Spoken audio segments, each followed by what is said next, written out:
Fala, nação tricolor, como é que vocês estão? Espero que estejam todos bem. Tem 2 vídeos hoje com muito assunto. Nesse primeiro vídeo a gente vai falar de Copinha, que São Paulo aí tem um jogo importante contra o Vasco de oitavas de final, vou trazer todos os detalhes.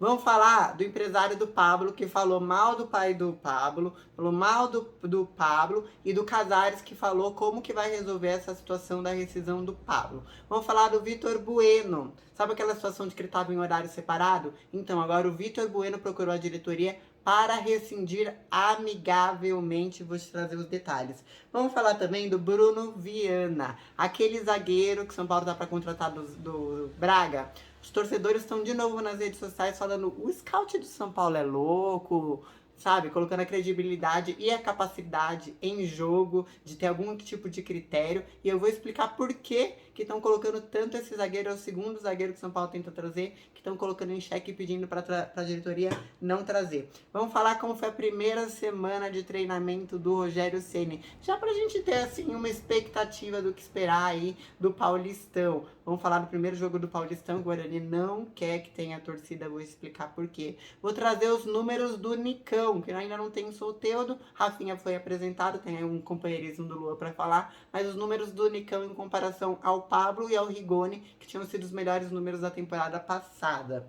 Bom, deixa eu ver se tem mais assunto aqui para falar. Por enquanto é isso, vamos falar muito do preparo do Rogério Ceni para a gente entender as expectativas para este ano, beleza? Se você não me conhece, meu nome é Laila Reis, estou à frente da equipe do spfc.net, que também é um portal de notícias. E agora, bora falar de notícias. Gente, Network BG, você pode assistir todos os jogos do São Paulo. Tem mais de 3 mil canais livres. Tem vários planos lá com séries e tudo. Você pode assistir na sua Smart TV, TV Box, no seu notebook, no seu celular. O link tá aqui embaixo. Faz teste gratuitamente, diretamente nesse link aqui. E ajuda porque a parceria do canal faz o canal ficar vivo, fechou? Agora bora falar de notícia cada vez mais direto. Gente, Vitor Bueno primeiro. Eu dei aqui a informação no último vídeo de que ele estava se treinando em separado no horário. Que estava até chato, uma situação constrangedora. Critiquei o planejamento da diretoria de fazer isso com o jogador. Pois é, o jogador agora entrou em contato com a diretoria e falou: olha, eu não quis ir para o Japão por causa do Omicron e tal, da situação que está acontecendo aí de Covid. Eu não confiei na proposta do Botafogo, atrasar salário, da confusão que poderia ser ir para lá. Mas eu também entendo que vocês não me querem aqui e acho que é o momento de eu ter novos ares e de eu conquistar meu espaço, de eu conseguir meu valor em outro lugar. Eu não vou ficar forçando para estar aqui também. Então eu quero que vocês vejam aí como que a gente pode fazer para rescindir amigavelmente, para eu seguir em frente. Lembrando que o Vitor Bueno chegou em 2019, chegou um pouquinho antes na verdade, mas em 2019 se tornou tricolor, numa troca 50% só dos direitos dele com o Santos pelo Raniel. Só que o total da contratação dele foi 13 milhões. Por quê? Porque teve o André Cani no meio.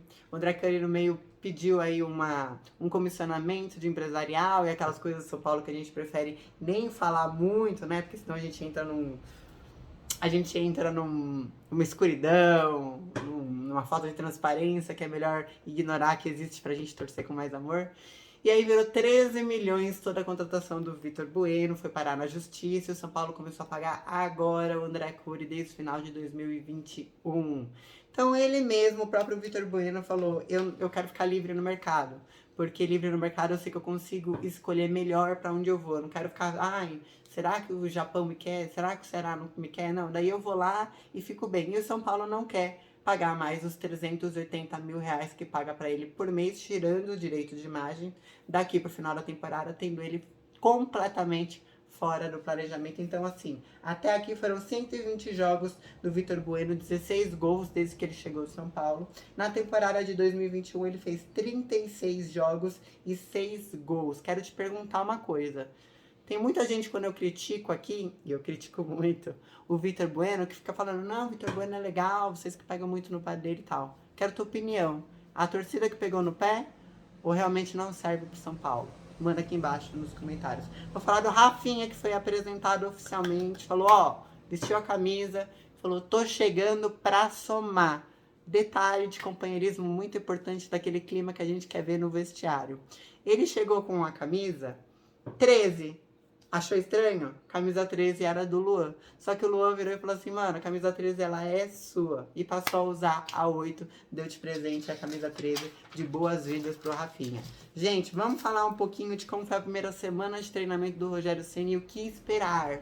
Lembrando que o Rogério Ceni teve 9 desfalques. Por que eu tô falando em 9 desfalques? Porque a galera da Copinha, do Alex, está sendo integrada ao profissional nesse tempo de Copinha. Então o Ceni já tá ajudando o Alex, já tá olhando quem é legal, se esse Caio que tá artilheiro agora da Copinha é bacana, vai dar para utilizar ou não e tudo mais. Então eles estão misturados. Então eu vou trazer 9 nomes, se você não conhecer algum deles, é porque é da Copinha.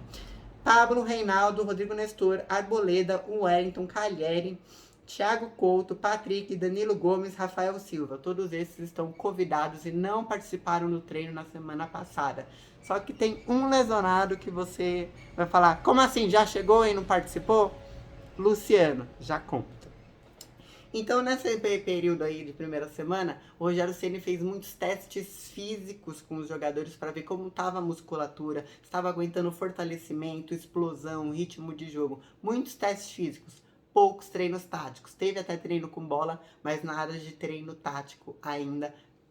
Nem chegou todo mundo, tá todo mundo meio que fora. Então foi uma semana meio, tamo aqui chegando, né? Tamo acordando ainda e tal. Mas logo logo tem o Guarani. No dia 27 de janeiro tem o Guarani às 9h30 da noite. Vai ser lá no Brinco de Ouro, porém sem torcida. O Guarani soltou uma nota oficial dizendo que pelos casos de Covid que estão aumentando cada vez mais, não quer nem contra o São Paulo, que seria o primeiro jogo, e nem contra o Santos, o segundo jogo do Guarani, que tenha torcida, e vai reavaliar isso depois contra o Santos, se nos próximos jogos terá torcida ou não, que é para proteger a gente mesmo que iria no estádio. Eu mesmo, por exemplo, ia fazer uma promoção pra gente ir junto aqui no canal assistir o jogo. Agora eu vou falar do Luciano, muito importante. O Luciano, no primeiro dia de reapresentação, no dia 10, ele já chegou falando, eu tô com dor na panturrilha. E daí passou por exames. Foi constatada a contratura na panturrilha. Não saiu do refis a semana todinha. Tá tratando a contratura. Não é dúvida ainda para o jogo contra o Guarani. Segundo o Departamento Médico de São Paulo, deve estar bom até lá para estrear já com o restante da equipe. Mas já chegou machucado, Luciano. Já chegou assim. Muito bacana. Gente, vamos falar agora do Rafael Félix, da empresa GR2. Quem é esse cara no rolê? Quem é esse cara na fila do pão? Ele é o empresário do Pablo. Ou seja, era este cara que deveria estar falando, vai pro Ceará, não vai pro Ceará, vai pro Santos, não vai pro Santos, vai pro Furacão, não vai pro Furacão, rescinde, não rescinde. Era este cara. E não o seu Cícero, que é o pai do Pablo. Ele deu uma entrevista, Rafael Félix, dizendo, olha, eu nem quero mais comentar o assunto, porque eu tô tão chateado. Ele falou, eu fui contra a maneira que foi conduzida com o Ceará, eu fui contra a maneira que foi conduzida com o Santos, eu fui contra a maneira que foi conduzida a negociação com o Atlético Paranaense e sou contra a maneira como está sendo conduzida toda a rescisão. Pablo tem que se ligar, porque esse negócio de empresário, a gente tá vendo aí o Arboleda sofrendo e tudo mais.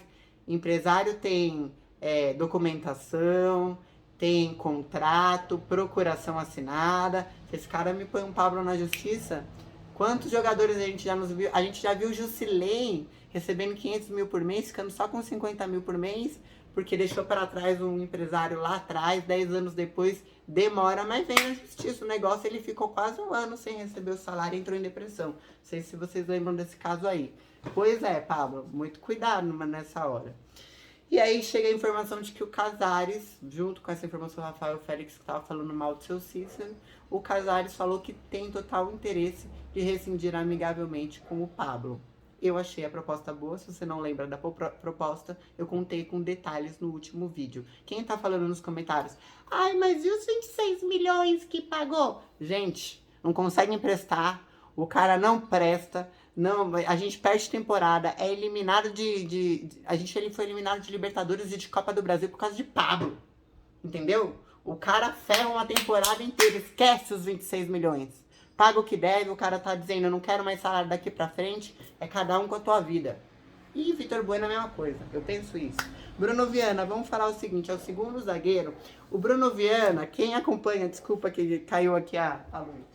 Quem acompanha o São Paulo, eu canal há muitos anos, o Bruno Viana e esse Lucas Ribeiro que ia vir, me lembra muito um caso de 2017, chamado Aderlan. Vocês lembram desse nome? Se vocês não lembrarem, eu dou uma pincelada no próximo vídeo. Para quem. No próximo não, no outro, que o próximo é muito importante. O Bruno Viana é um outro zagueiro que tá vindo por empréstimo do Braga. E o que tá rolando nas redes sociais, Twitter, Instagram, Facebook, no próprio portal spfc.net, da galera reclamando do scout, do Ceni, falando assim, meu, não é possível, vocês não assistem futebol? Vocês não veem o cara jogar? Não é possível. Vamos lá, vamos relembrar. No comecinho, no primeiro semestre do ano passado, o Bruno Viana esteve por empréstimo do próprio Braga para o Flamengo, onde estava o Rogério Ceni como técnico. Ele ia fazer dupla com o Rodrigo Caio, olha quantos nomes conhecidos, com o Rodrigo Caio na zaga. Só que ele teve um monte de atuação desastrosa, é assim que ele é conhecido pela torcida do Flamengo. Desastrosa. Azarado mesmo, sabe? Cara que a bola atrapalha, nesse nível. Tanto é que ele ia ficar num empréstimo que tinha condição total de virar 1 ano ou até cláusula de compra. E o Flamengo falou, tô te devolvendo com 6 meses. Desde então, o Braga colocou ele numa lista de negociáveis, não está nos nossos planejamentos. E aparece o São Paulo do nada de janeiro falando, ai, a solução dos seus problemas. Quero saber salário, quero saber comissão de empresário. Por que tá contratando o São Paulo? Me explica esse nome aí. Bom, eu quero te passar rapidamente, ele começou o profissional dele realmente no Cruzeiro, teve naquela época do Cruzeiro de 2010 a 2015, ou seja, uma época ainda muito boa do Cruzeiro, foi vendido para o Olympique da Grécia e depois foi para Portugal e está no Braga. Chegou no Braga até que foi bem, depois começou a ficar fora no planejamento, Flamengo e agora São Paulo. Quero a tua opinião sobre essa contratação. Vamos falar rapidamente agora para finalizar sobre o Nicão e a Copinha. Primeiro sobre o Nicão, já que a gente falou de expectativas de temporada. O Nicão tem a maior participação, o melhor scout ano passado pelo Atlético Paranaense do que qualquer jogador do elenco do São Paulo. Ele que teve 11 gols e 11 assistências, participou 22 vezes diretamente de gols pelo Furacão. Já o Pablo, que foi o nosso artilheiro do ano, fez 14 gols, deu 3 assistências, foram 17 participações. E o Rigoni, que entrou com o ano aí andando, entrou menos vezes que o Pablo, etc., fez 11 gols e 6 assistências, foram 17 participações, mesmo número empatado que o Pablo. Então esperamos que Rigoni com o Nicão esse ano dê uma jogada aí, o negócio seja bom e tudo mais. Copinha! Hoje tem jogo às 8 horas da noite, vai ser lá no Anacleto, em São Caetano, pelas oitavas de final. São Paulo tá enfrentando o Vasco com 100% de aproveitamento. Salva de palmas pro Alex! O Caio, o menino que comemora o gol assim, ó, todos os gols que ele faz, tem 4 gols e é o artilheiro do campeonato. Lembrando que desses 4 gols, teve uma partida que o São Paulo tava perdendo aí de virada e ele fez 2 gols em 1 minuto. Então o moleque tem aquela raça, né? O Vitinho e o Thales lideram em assistências. Ambos têm cada um 3 assistências, o total de 6 assistências. São os garçons. Quero saber sua opinião sobre a galera da Copinha. Você tá acompanhando? Se você não acompanhou, hoje na Sport TV, às 20 horas, você vai poder ver as oitavas de final. Quem passar, espero que seja São Paulo, vai pegar ou o Cruzeiro ou o Deportivo Brasil. Quero saber o que vocês estão achando da molecada da Copinha. Dá pra contar com algum deles aí no profissional? Gente, hoje tem mais um vídeo. Tô falando de nomes pro lugar de solteiro. Vem alguém que Casares falou. Na última eu falei que tinha plano B, C, D e tal. Já tem atualização sobre isso. E aí a gente vai falar um pouquinho mais sobre esse zagueiro que tá jogando. E o final da janela do São Paulo. E o Ceni. Beijo!